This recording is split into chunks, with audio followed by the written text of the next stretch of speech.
Good morning and welcome to the Casual Chef's Kitchen. It's Sunday morning, which means most of the time that Robin and I have done our shopping at Bel Air, and it's been a good week. This is the last week of the month, and our grocery bill came in basically where we wanted it. That's because we do a great job really massaging what we're going to do for the week.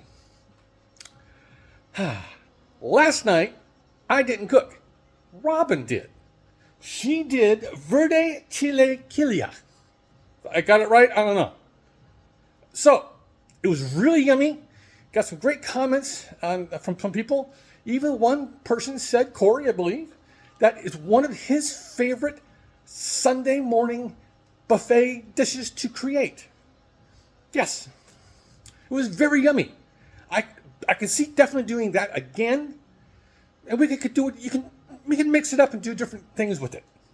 You can actually leave, like Robin said last night, you can actually leave the chicken out because the eggs add the protein. It was yummy.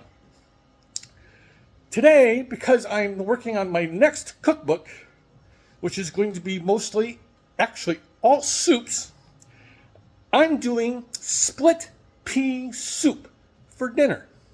Let's get to it. Got the good old Dutch oven out. We're doing a mirepoix. We have celery, carrots, and onion. That's your mirepoix, the actually American mirepoix.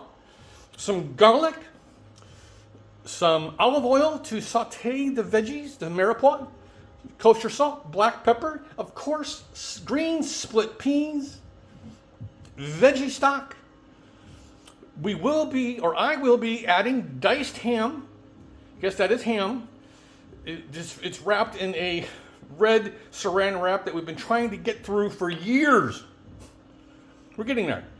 Some whole thyme and some bay leaf.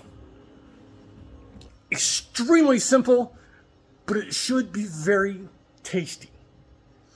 We'll serve this with some crescent rolls in the pop can, because those are fun.